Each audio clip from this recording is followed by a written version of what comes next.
Warren didn't just confront him, she exposed a blueprint for a political purge inside the U.S. military, and he couldn't defend a single word of his own tweets. Thank you. Senator Warren. Thank you, Mr. Chairman. Our military is strong because each member pledges loyalty to the Constitution, not to a specific president or a political party. And in return, military service and promotion are not tied to a political party or personal loyalty. President Trump threatens that political neutrality with no explanation. He has fired the chairman of the Joint Chiefs of Staff and the Chief of Naval Operations. Secretary Hegseth has purged top military lawyers and called for removing, quote, woke generals. Former defense secretaries have called this a, quote, new political standard for military service. So, Mr. Tata, if confirmed, you would be the defense secretary's principal advisor on personnel matters. You've already made your views clear. On November 2024, you posted on X that a, quote, must do, close quote, for the Trump administration will be to, quote, review every four-star appointed by Biden and thank many for their service before firing them. Mr. Tata, what evaluations did you do for each of the dozens of four-star generals and admirals to convince you that each of them needed to be fired?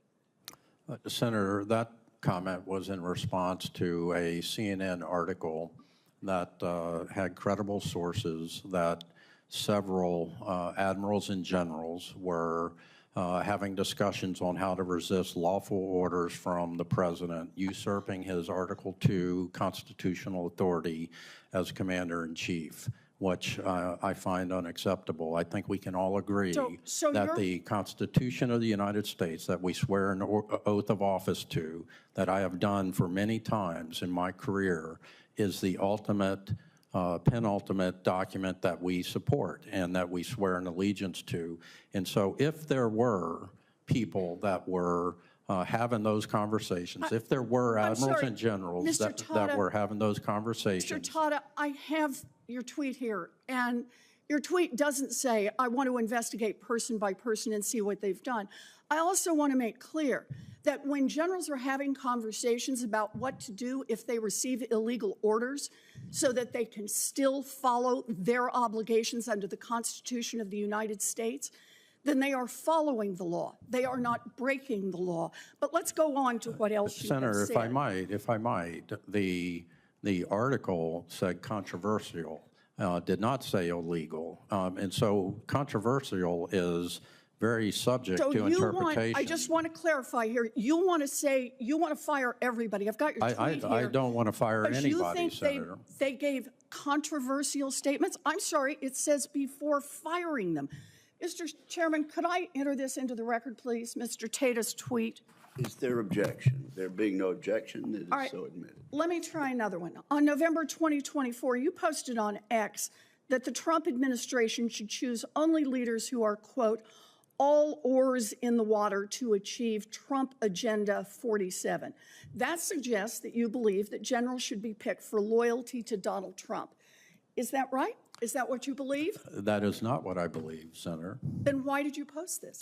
Well, I was a private citizen when I posted that, and So when you were a private citizen, you said things you didn't believe? As Still are a private Agenda citizen 47. right now, Mr. Tata. Senator, let him answer the question. Senator, I'm respectfully trying to answer your question. Agenda 47 talks about shipbuilding. It talks about reducing the wars that we engage in. And so as a leader, I support the idea, I support the president's vision that he had in Agenda 47, though, from a foreign policy perspective, and that's what I was referring to. That is not what this tweet says. Mr. Chairman, may I enter this tweet into the record? Without objection.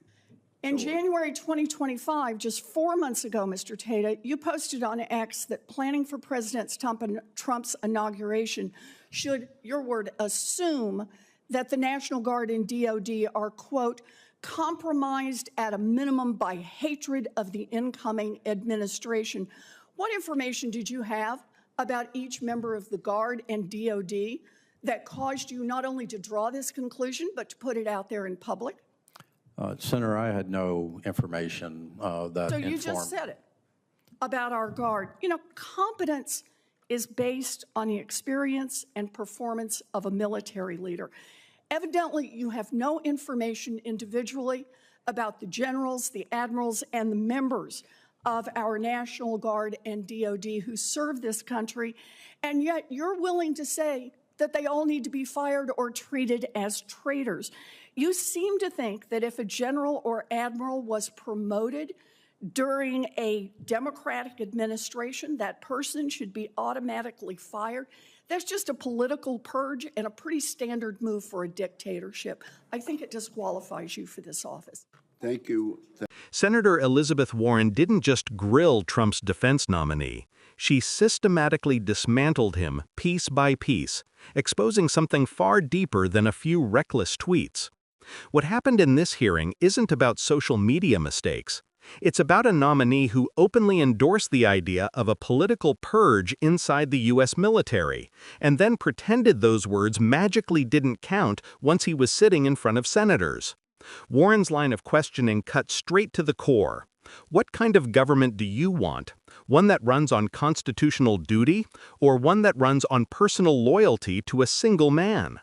And the second she read his own tweet back to him, the tweet saying the must-do for a Trump administration was to review every four-star appointed by Biden and fire many of them, the nominee had nothing.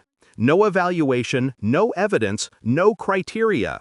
Just blind loyalty rhetoric wrapped in political paranoia and then conveniently denied in real time as if everyone in the room didn't have the tweet sitting right in front of them. Warren didn't let him hide. She hammered the reality. Four-star generals talking about resisting illegal orders is not rebellion. It's literally their constitutional obligation. It's what keeps this country from sliding into dictatorship. But the real kicker?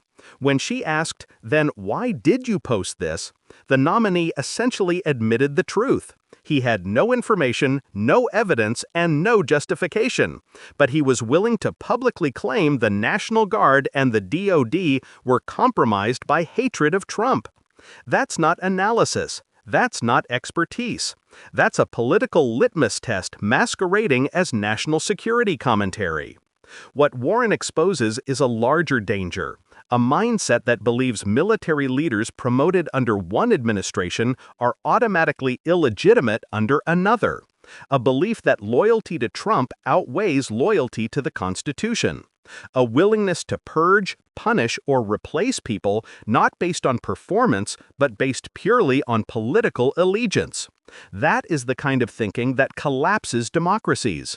So when Warren ends with, that's just a political purge, and a pretty standard move for a dictatorship, she isn't being dramatic. She's telling the country exactly what is at stake. And the nominee's answers, evasive, contradictory, and hollow, did nothing to reassure anybody.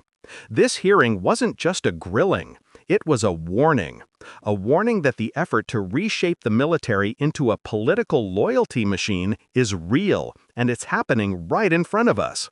Left Lens is here to break it down, call it out, and put it in context. Because this isn't just politics. This is about democracy, constitutional power, and whether future military leaders answer to the law or to one man.